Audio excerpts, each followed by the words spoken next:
We are here with Sasha, and I'm honored to have him here and I think it's great for us to all be able to meet him because this man, through this accident, which was a terrible, horrible thing to happen to you, but you turned it around and made, I think it's 55 million places accessible through your efforts with these 20%ers. So what's a 20%er for people who don't know the term? I will get to that, but first I wanted to say thank you, Jake. Thank you, TravelAbility. Thank you to everyone here, all the people online, because what I said at the end there is absolutely the truth. And you guys are all in it. Everyone who's here, you're already aware. But if you're not in it alone, that makes an awfully big difference. So just being here with all of you and with you, Jake, and Tricia and Laura and the whole TravelAbility team, just underlining, I'm not in it alone. We're not in it alone. So thank you for that. No, you're not alone. So, not alone. And I said I would, so 20%er is meaning that at Google, since the beginning, one of their pillars was that anyone who works there is allowed to take more or less 20% of their time, which is to say 1 day a week, to work on any project that they believe to be important to them personally, and hopefully something that would be helpful to the world at large, and it might even be beneficial to Google. And I think getting accessibility into maps and getting that awareness around the company at large has absolutely fulfilled that. And so so you activated, let's go, because the video didn't talk about the local guides. So you activated 100 million local guides around the world in 24,000 cities, if I'm not mistaken. It's something around that, right? And just how were you, so we're gonna have a conversation here.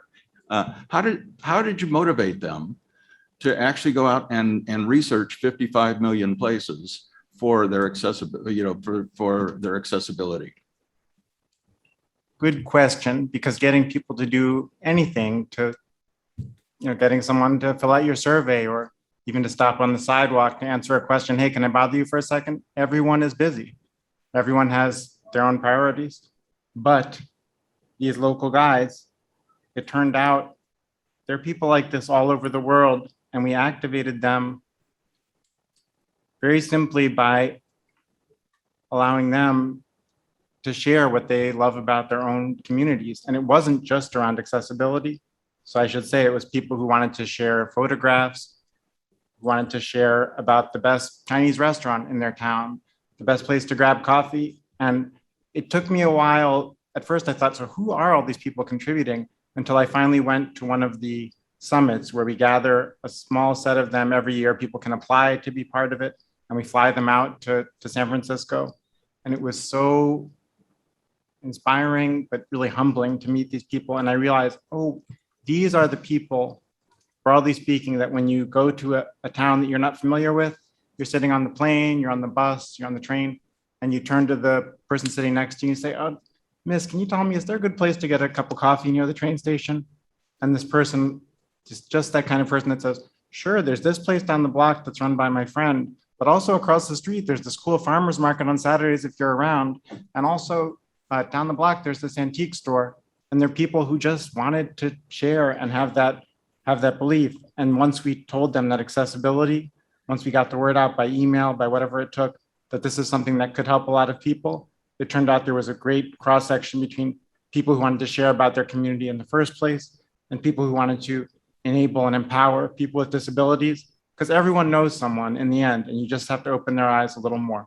So, well, I think it was a wonderful occurrence to find that out and to do this. What's your current role at Google Maps? So my current role, so I still work in Google Maps and I focus on accessibility and making the maps disability inclusive as much as possible. And I'm now officially a developer relations engineer, which is just a slight turn. So I don't write any code myself that goes into maps, although I do some coding for analysis and to do things like find out how many places, how many wheelchair accessible playgrounds there might be in this town and to sort of analyze. But that's my role, is to interact and to interface and to liaise with the community at large. So both the community of people with disabilities and our organizations and our healthcare facilities and our things like that, but also with software developers at other companies and in other organizations, to let them get access to disability inclusion information and to know, okay, is this route that, to take from a hotel to this zoo, is that a wheelchair accessible route or not? So in short, you're the accessibility sprinkler system for Google right now. So what motivated you to go back to work? How long you were in the hospital for? What, 7 months? Yes. So yes, I was Recovering, and what motivated you to go back to work? As for what motivated me to go back to work, I think at the time it would have been hard to. It was really what was stopping me from going back faster that was hard. That I was dying to go back. I wanted that so badly, and I came to find that was not an unusual experience, that when you have an injury like this and that keeps you out for so long, you're desperate to get back to your life, to get back to what you thought was what was normal for you, what was your typical everyday. And it really, I think what changed really was over time. And as I said in that video, and more, and I still learn every day, every single day. I'm sure I'm going to learn at this conference. That there's so much out there that I thought was normal, but actually was excluding and endangering to a lot of people that weren't part of the dominant culture, the dominant ability group, whatever it might be.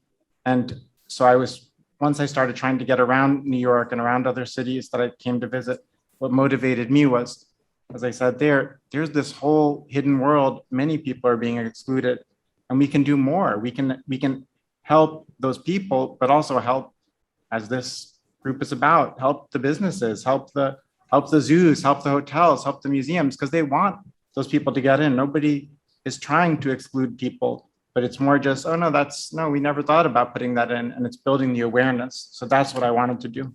And so in addition to mobility information that you have, so the information is really on the smartphone apps right now, right? And so, and in several cities, you've got actual accessibility directions, like they have. As they have in, you have a point to point by car, 20 minutes, by foot, all the, et cetera. And you have, I think, in about 12 cities now, it started with 6, that you have these point-to-point directions. And those are primarily around public transportation for wheelchairs, I think. Is that correct? Correct. So are you planning to add more for people who are blind and people who are deaf and have other disabilities? Is that a possibility? Absolutely. It is great. Okay, so and then who are these local? These are questions I've always wanted to ask you, and I thought I'd ask you in public. So who are these local guys? Are they millennials mostly? I mean, because you got a chance to see them at their annual retreat in Mountain View, and so age-wise, kind of can you just give us some sort of a cross section of what you think, who they are? It would be hard to typify. For me, it was more than a demographic unifying thing. It was attitudinal, that these tended to be people who are so enthusiastic, outgoing, and they're sharers. And some people might say oversharers, if you didn't want to hear. But these are people that if you ask, like I said, it's that woman sitting next to you on the train that once you ask her, she has so much good information. And the thing is, altruism turns out to be a really powerful motivator. And I mean, you can say, okay, I believe it, but we have the numbers, we've done the analysis. we took surveys of people to say, what is it about this? Do you want, if we gave out more t-shirts, would that be a thing? Or do you want, bumper stickers? Altruism always ranked highest. So So, people want to share and want to help.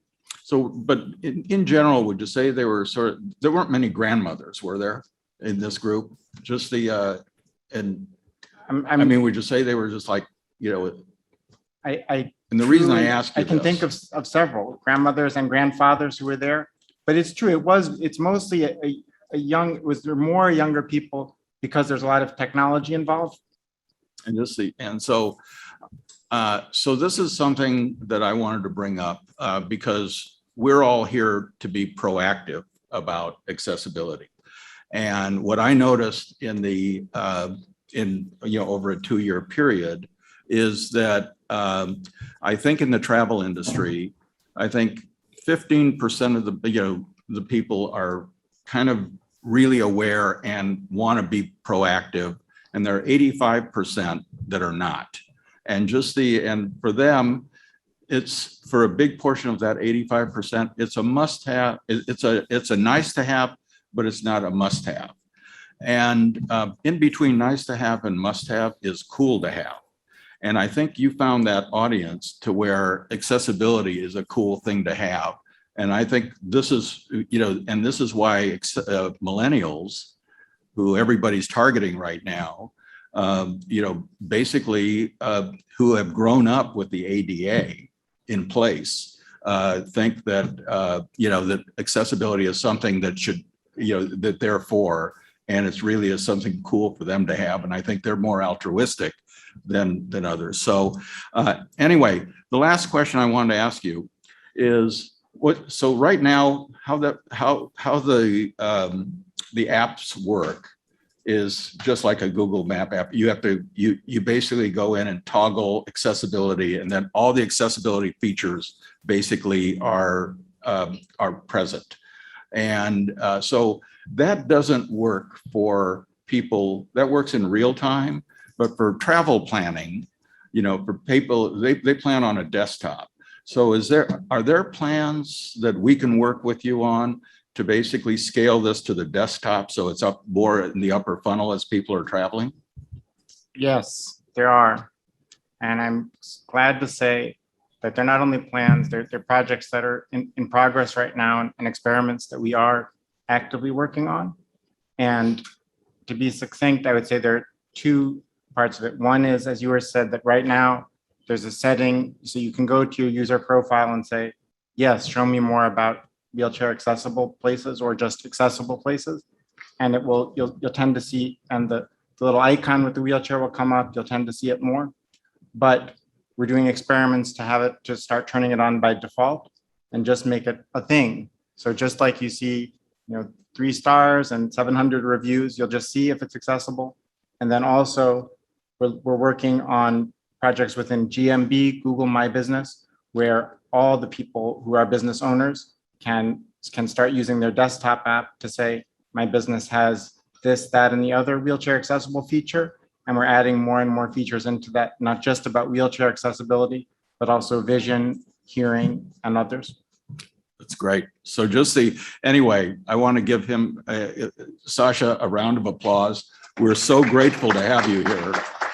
And, this is a small group, but a small group like this can really have a big impact, especially with you here. And then we have, some of the research companies here that are actually going to be conducting research on accessibility, which is going to activate budgets to invest in accessibility at a destination level. And so anyway, we're honored to have you. And thank you for coming. And Sasha will be here, I think, for the entire conference. Yep. So you can meet with him and interact with him. He's a wonderful person and very, very interested in helping us, all of us, do what we need to do to make life easier for people with disabilities. Thank you, Sasha. Thank you, Jake. Thank you, everybody.